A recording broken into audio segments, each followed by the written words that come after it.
하나님 아버지 감사합니다. 지난밤도 우리를 은혜 가운데 지켜주시고 한 주간을 시작하는 이 아침 저희들을 예배의 자리로 불러주시니 감사합니다. 이 아침 건강 주셔서 우리의 발걸음이 이곳에 있음을 고백합니다. 또한 이 아침 믿음과 은혜 주셔서 우리의 발걸음이 이곳에 있음을 고백합니다. 오늘 우리가 찬양한 것처럼 나의 갈 길 다가도록 예수 인도하시니 날마다 고백하며 살게 하여 주옵소서. 어려운 일 당한 때도 족한 은혜를 주시고 붙들어 주셔서 부족함이 없게 하여 주옵소서. 무엇보다 믿음으로 사는 자는 하늘 위로 받겠다 찬양하며 고백하였사오니 이 찬양과 고백이 우리의 삶에 넘치게 하여 주옵소서. 하나님 아버지, 때로 우리에게 어려움이 있음을 고백합니다. 그때 낙심하고 주저앉기보다는 소망 가운데 하나님을 바라보게 하시고 하나님께서 주시는 위로와 사랑 그리고 기도의 응답 가운데 승리하는 우리의 삶이 되게 하여 주옵소서. 이 시간들이 어려움과 눈물의 시간으로 끝나지 않고 훗날 살아계신 하나님을 증거하는 간증의 시간들이 될 수 있도록 때를 따라 도우시는 은혜로 함께하여 주옵소서. 이 아침 나라와 민족을 위해 기도합니다. 온 세계가 여러 가지로 복잡하고 전쟁과 갈등 또한 자국의 이익만을 앞세우는 정세 속에서도 이 나라를 지켜주시고 또 우리나라가 나아가야 할 길을 열어 주옵소서. 정치, 경제, 사회, 문화 등 모든 영역에 하나님의 뜻이 온전히 서게 하여 주시고 유정자들에게 하나님 경외하는 마음을 더하여 주옵소서. 그리하여 이 나라가 분열과 갈등이 아닌 화합과 상생의 길로 나아가게 하시고 다음 세대가 안심하고 살아갈 수 있는 나라가 되게 하여 주옵소서. 하나님 아버지, 무더운 날씨 속에서도 맡은 자를 지키는 군인과 경찰, 소방 공무원들을 돌보아 주시고 또 실외에서 일하는 수많은 현장과 노동자들을 안전으로 지켜 주옵소서. 지금 우리가 누리는 이 일상이 거저 주어진 것이 아니라 하나님의 은혜요 또 많은 사람들의 헌신이 있음을 기억하며 감사함으로 살아가는 우리 모두가 되게 하여 주옵소서. 하나님, 이 시간 한국교회와 우리 소망교회를 위해 기도합니다. 수많은 어려움을 겪고 있는 이 시대 가운데 한국교회가 빛과 소금의 역할을 감당케 하여 주옵소서. 진리의 말씀 위에 굳게 세워 주시고 또 영원한 소망을 선포하게 하시며 맡겨주신 사명을 넉넉히 감당하는 한국교회가 되게 하여 주옵소서. 특별히 우리 소망교회를 사랑하여 주시고 우리 교회가 복음의 생명으로 세상을 아름답게 하는 성령의 교회가 되게 하여 주옵소서. 또한 하나님 주신 은혜와 사랑을 기억하며 하나님의 선하심이 우리 교회를 통해 온전히 번져가게 하여 주옵소서. 이를 위해 앞서 세워주신 김경진 담임 목사님께 강건함의 복을 더하여 주시고 서시는 곳마다 귀한 열매가 맺히게 하여 주옵소서. 진행되고 있는 여름 성경학교와 수련회 그리고 여러 사역들을 위해 기도합니다. 이 시간들을 통하여 우리와 또 우리의 자녀들이 주님을 깊이 만나게 되기를 원합니다. 어려서부터 주님을 경외하며 세상의 유혹과 죄악에 물들지 않도록 지켜 주옵소서. 진리의 말씀으로 무장하고 성장하여 몸된 교회와 온 세계를 아름답게 섬길 수 있는 믿음의 일꾼들이 다 되게 하여 주옵소서. 이를 위해 수고하며 헌신하는 모든 손길 위에 은혜를 주시고 삶의 자리 가운데 주님 주시는 기쁨과 감사가 넘치게 하여 주옵소서. 무더운 여름에도 입시를 앞두고 땀 흘리는 자녀들이 있습니다. 이들에게 평안을 허락하시고 예비하신 길을 순적하게 걸을 수 있는 복을 더하여 주옵소서. 이들을 위해 헌신하며 기도하는 부모님들을 위로하여 주시고 귀한 열매를 통하여 기쁨을 얻게 하여 주옵소서. 이 시간 휴가와 또 쉼의 시간을 보내고 있는 성도님들을 위해 기도합니다. 일상에서 벗어나 쉼을 누릴 때 평안을 허락하시고 몸과 마음을 재충전하는 행복한 시간이 되게 하여 주옵소서.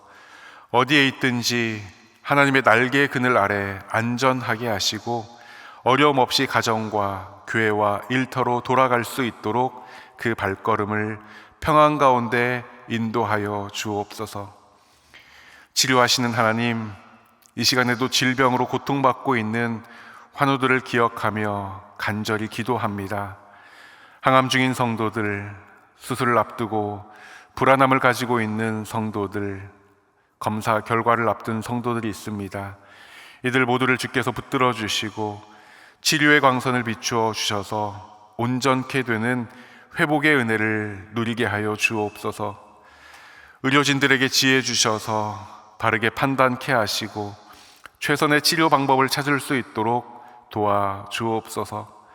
또한 옆에서 함께 돌보며 기도하는 가족들을 위로하여 주시고 새 힘 주시며 하나님 주시는 참된 평안을 누리게 하여 주옵소서.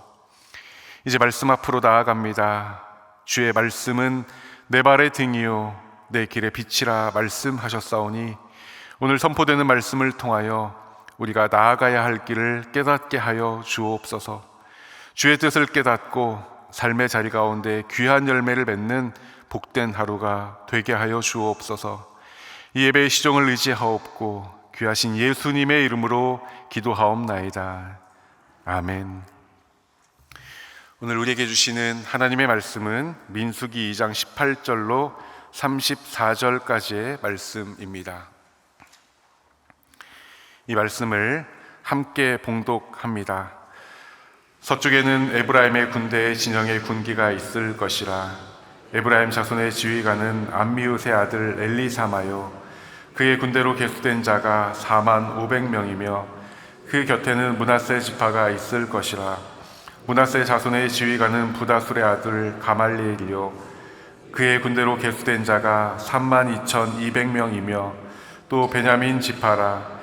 베냐민 자손의 지휘관은 기드오니의 아들 아비단이요, 그의 군대로 계수된 자가 3만 5,400명이니 에브라임 진영에 속하여 계수된 군인의 총계는 10만 8,100명이라. 그들은 제3대로 행진할지니라. 북쪽에는 단 군대 진영의 군기가 있을 것이라. 단 자손의 지휘관은 암미사대의 아들 아히에셀이요, 그의 군대로 계수된 자가 6만 2,700명이며 그 곁에 진칠자는 아셀 지파라. 아셀 자손의 지휘관은 오그란의 아들 바기엘이요, 그의 군대로 계수된 자가 4만 1,500명이며 또 납달리 지파라.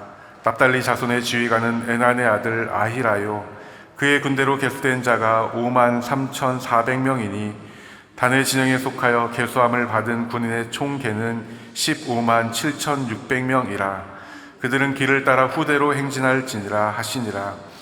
이스라엘 자손이 그들의 조상의 가문을 따라 계수된 자니 모든 진영의 군인 곧 계수된 자의 총계는 60만 3,550명이며 레위인은 이스라엘 자손과 함께 계수되지 아니하였으니 여호와께서 모세에게 명령하심과 같았느니라. 이스라엘 자손이 여호와께서 모세에게 명령하신 대로 다 준행하여 각기 종족과 조상의 가문에 따르며 자기들의 길을 따라 진치기도 하며 행진하기도 하였더라. 아멘. 민수기는 그 이름의 뜻과 같이 1장을 시작하면서 이스라엘 백성들의 수를 계수합니다. 그런데 모든 백성들의 수를 다 계수한 것이 아니라 싸움에 나갈 만한 남자들을 계수합니다. 그리고 그 결과가 60만 3,550명이었습니다. 그러니까 장정의 숫자만 60만이 넘었고 계수되지 못한 사람들까지 다 하면, 다시 말해서 이스라엘의 행진하는 수를 모두 세어보면 200만에서 250만 정도가 되었을 것입니다. 그러니까 결코 적지 않은 수가 지금 광야의 한가운데 있었고, 이러한 상황 가운데 민수기 1장과 2장은 하나님께서 이 거대한 공동체를 어떠한 방식으로 이끌어 가시는가, 하나님께서 인도하시는 그 질서와 돌보심의 방식을 우리에게 말씀하고 있습니다. 오늘 우리가 읽은 민수기 2장 18절로 34절에는 크게 서쪽과 북쪽 진영에 위치한 지파와 그 수를 적고 있습니다. 그래서 18절에는 서쪽에는 이렇게 말씀을 시작하고 있고 25절에는 북쪽에는 이렇게 말씀을 시작하고 있습니다. 그런데 어디로부터 서쪽이고 어디로부터 북쪽입니까? 바로 회막을 중심으로 서쪽과 북쪽입니다.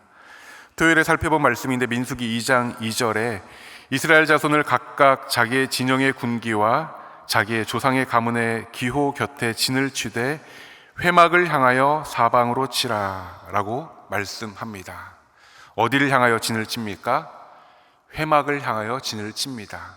다시 말해서 이스라엘 백성들은 회막을 중심으로 동서남북에 각각의 진영을 편성하고 있다라는 것을 우리가 알 수 있습니다. 이게 오늘 우리가 묵상해 봐야 할 내용입니다. 회막을 중심으로 진을 쳤다. 회막을 중심으로 진을 쳤다는 것의 의미는 이스라엘 백성들이 광야에서 생활하는 모든 생활의 중심에 회막이 있었다는 것입니다. 다시 말해서 회막을 중심으로 살아갔고 회막을 중심으로 움직였고 회막을 중심으로 멈추어 섰습니다. 지금 우리의 표현으로 바꾸면 어떻게 말할 수 있겠습니까? 하나님 중심으로입니다. 그러니까 이스라엘 백성들은 광야에서 하나님 중심으로 살아가는 법을 배웠던 것입니다. 그렇게 우리는 이 말씀을 읽으며 우리 스스로에게 질문해 봐야 합니다. 지금 우리는 무엇을 중심으로 살아가고 있는가? 지금 우리는 하나님을 중심으로 살아가고 있는가? 사실 우리 모두 하나님 중심으로 살아가기를 원할 것입니다. 특별히 이 자리에 계신 분들은 더욱 그러할 것입니다. 그러나 세상은 우리에게 사람을 중심으로, 물질을 중심으로, 풍요를 중심으로, 건강을, 명예를, 관계를 중심으로 살아갈 것을 끊임없이 종용합니다. 그래서 과연 내가 하나님 중심으로 살아가는가라는 이 질문 앞에 자유롭지 못할 수 있습니다. 그러나 우리가 분명하게 기억해야 하는 것은 하나님이 아닌 다른 것이 기준이 될 때 그것이 아무리 뛰어나고 훌륭해도 하나님 앞에서는 멀어진다는 것입니다. 또한 내가 아무리 바르게 길을 간다 해도 그 기준이 회막이 아닌 이상, 하나님이 아닌 이상 그 길은 삐뚤빼뚤 해줄 수밖에 없고 결국 하나님의 인도하심으로부터 멀어질 수밖에 없게 되는 것입니다. 우리가 이 땅을 살아가면서 바른 길을 걷고 있는가 아닌가의 기준은 세상이 말하는 성공이냐 실패냐가 아닙니다. 여유가 있는가 아닌가도 아닙니다. 무엇을 알고 있는가 또 아닌가도 아닙니다. 회막을 중심으로 걷고 있는가 아닌가입니다. 하나님을 중심으로 살아가고 있는가가 바른 길을 걷는 거에 기준이 된다라는 말씀입니다. 광야에서 내가 길을 안다고 아무리 열심히 가고 아무리 앞서가도 회막을 중심으로 걷지 않으면, 회막이 중심이 되지 않으면 그 길은 반드시 넘어질 수밖에 없게 되는 것입니다. 하나님께서는 오늘 이스라엘 백성들이 무엇을 중심으로 살아야 하는지, 어떤 길을 걸어야 하는지 그 기준을 분명하게 제시하고 계십니다. 그 기준이 무엇입니까?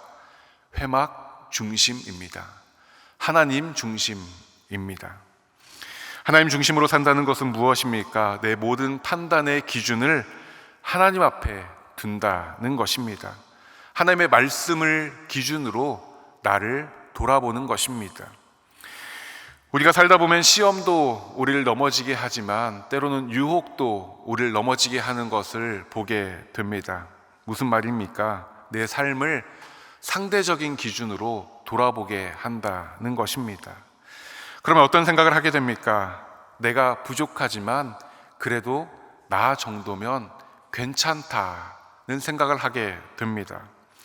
내가 세상을 사랑하지만 그래도 나 정도면 믿음으로 살아가고, 내가 대단한 열심을 갖고 있지는 않지만 그래도 나 정도면 열심히 섬기는 거고, 나 정도면 봉사도 섬김도 헌신도 잘 하는 편이다. 내가 죄를 짓긴 하지만 그렇다고 내가 누군가를 해치거나 못되게 하지는 않으니 나 정도면 괜찮다는 생각을 하게 된다는 것이죠. 그런데 이 모든 판단의 기준이 어디에 있는 것입니까? 내 생각에 있는 것입니다. 다른 사람들의 판단이나 시선에 있는 것이죠. 우리는 회막 중심으로 살아야 하는데, 하나님 중심으로 살아야 하는데, 하나님의 뜻과 말씀보다 세상의 기준이나 평가에 우리는 더 귀를 기울이고 있다는 것입니다. 그러나 회막 중심으로 살아간다는 것은 무엇입니까? 다른 사람들의 평가와 시선을 뒤로 하고 하나님의 뜻을 좇아 살아감을 의미합니다. 다른 누군가가 아닌 하나님의 마음을 시원하게 해드리는 것입니다. 그리고 내가 있어야 할 자리에 있게 되는 것입니다. 하나님의 뜻과 말씀 앞에 순종하는 것이죠. 오늘 18절은 이렇게 말씀합니다. 서쪽에는 에브라임의 군대의 진영의 군기가 있을 것이라. 에브라임 자손의 지휘관은 암미웃의 아들 엘리사마요. 에브라임의 군대 진영의 군기가 어디에 있어야 합니까? 서쪽에 있어야 합니다. 20절을 보면 그 곁에는 므낫세 지파가 있을 것이라. 므낫세는 어디에 있어야 합니까? 에브라임 곁에 있어야 합니다.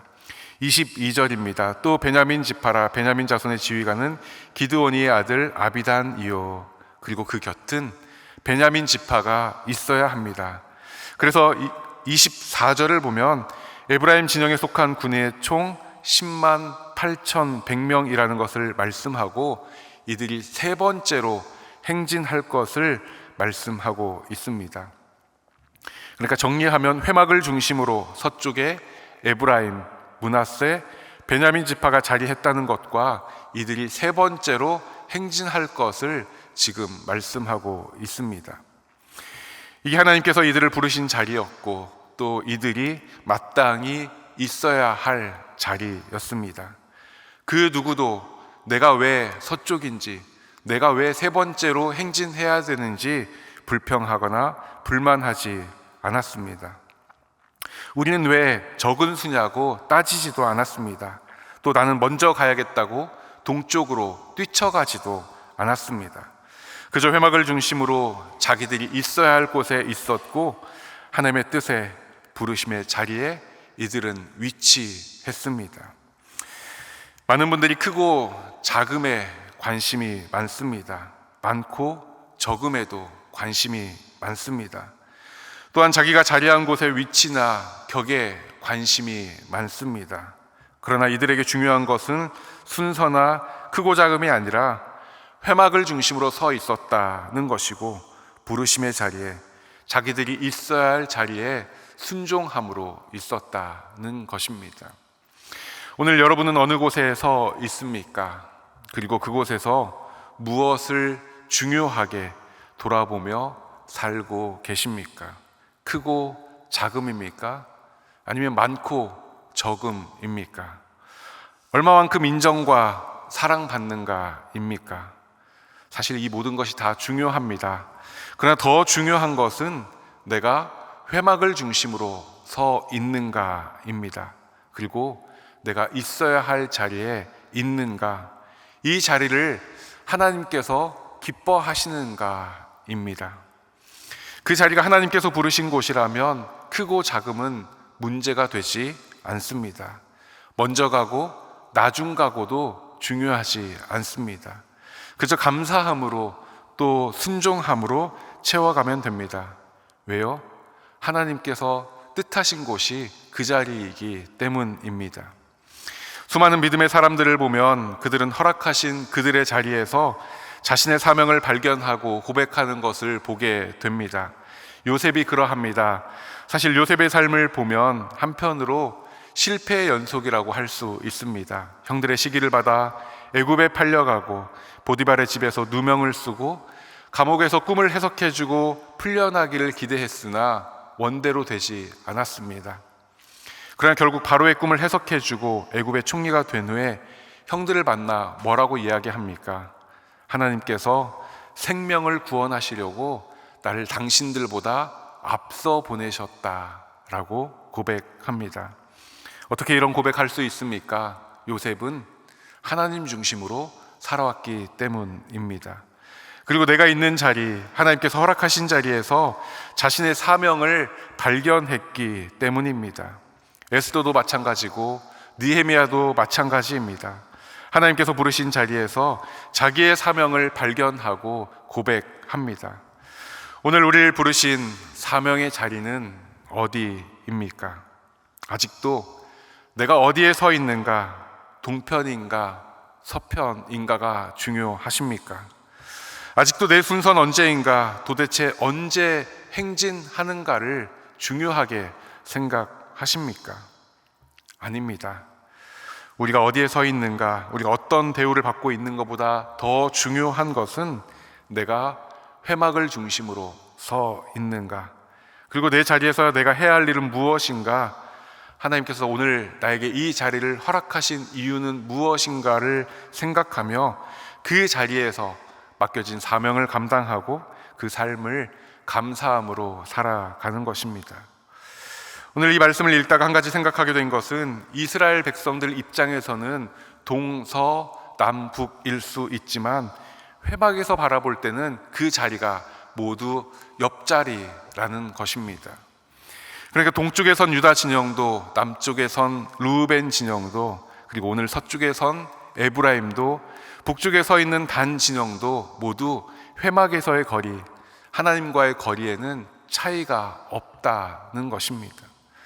그러니까 이스라엘 백성들이 볼 때 스스로 우리는 동편 사람이다, 우리는 서편 사람이다 라고 할 수 있지만 하나님께서 보실 때에는 모두 회막 곁에 자리한 당신의 백성들이라는 것입니다. 다시 말해 회막에서는 모두 가장 가까운 자리이고 하나님을 중심으로 하나를 이룬 믿음의 공동체였다는 것입니다. 그렇게 우리의 관점으로 나는 어떻다라고 말할 게 없습니다. 왜냐하면 하나님께서 보시기에는 우리 모두가 소중한 존재들이기 때문입니다. 그럼 우리에게 중요한 것은 무엇입니까? 34절의 말씀입니다. 34절 말씀인데요, 우리 같이 한번 읽어보겠습니다. 이스라엘 자손이 여호와께서 모세에게 명령하신 대로 다 준행하여 각기 종족과 조상의 가문에 따르며 자기들의 길을 따라 진치기도 하며 행진하기도 하였더라. 이게 한 절이지만 세 가지로 정리하면, 먼저는 여호와께서 모세에게 명령하신 대로 다 준행하였다. 그리고 그 다음 각기 종족과 조상의 가문에 따라갔다. 그리고 마지막으로 자기들의 길을 따라 진치기도 하고 행진하기도 하였다. 즉 이스라엘 백성들은 하나님의 말씀 앞에 순종하였고 질서를 따라갔고 그 인도하심을 누렸다는 것입니다. 여호와께서 모세에게 명령하신 대로 다 준행했다는 것은 무엇입니까? 어떤 것은 말씀대로 하고 어떤 것은 그렇지 않고, 그런 것이 아니죠. 내 생각에 맞는 것은 따라가고 그렇지 않은 것은 따라가지 않고, 그런 것이 아닙니다. 명령하신 대로 다 행하였다는 것입니다. 명령 앞에 순종했고 그 앞에 겸손했고 그 앞에 내 생각을 내려놓았다는 것입니다. 한마디로 온전히 순종하였다는 것입니다. 그러했기에 다 준행할 수 있었습니다. 또한 각기 종족과 조상의 가문에 따라갔다는 것은 어떤 의미입니까? 있어야 할 곳에 있었고 그 일에 충성했다는 것입니다. 눈에 보이는 더 좋은 자리, 모든 사람이 인정하는 그 자리를 구한 것이 아니라 마땅히 있어야 할 곳에서 충성했다는 것입니다. 이들이라고 왜 생각이 없었겠습니까? 그러나 그 생각을 넘어서서 하나님께서 있으라 한 사명의 자리에서 맡기신 일들을 성실히 감당했던 것입니다. 마지막으로 자기들의 길을 따라 진치기도 하고 행진하기도 했다는 것은 인도하심을 온전히 따라갔다는 것입니다. 내 생각대로 진치거나 행진하지 않고 자기들의 기가 멈추면 진치고 기가 앞으로 나아가면 행진하는 그 인도하심에 온전히 따랐다는 것입니다. 오늘 말씀을 정리합니다. 오늘 민수기 2장 후반절은 단순히 진영의 배치와 숫자를 말씀하는 것이 아니라 광야를 살아가는 지혜와 또 하나님께서 이들을 이끌어 가신 그 방식을 말씀하고 있고, 동시에 우리가 무엇을 기준으로 삼고 이 땅을 살아가야 하는지에 대해 말씀하고 있습니다. 우리 모두도 오늘 말씀과 같이 회막을 중심으로 또 하나님을 중심으로 살아가고 허락하신 삶의 자리 가운데 감사함으로 맡기신 사명을 잘 감당하여 언제나 하나님의 인도하심을 누리는 저와 여러분 되시기를 주님의 이름으로 축복합니다. 함께 기도의 자리로 나아갑니다. 하늘에 계신 우리 아버지, 아버지의 이름을 거룩하게 하시며 아버지의 나라가 오게 하시며 아버지의 뜻이 하늘에서와 같이 땅에서 이루어지게 하소서. 오늘 우리에게 일용할 양식을 주시고 우리가 우리에게 잘못한 사람을 용서하여 준 것 같이 우리 죄를 용서하여 주시고 우리를 시험에 빠지지 않게 하시고 악에서 구하소서. 나라와 권능과 영광이 영원히 아버지의 것입니다. 아멘.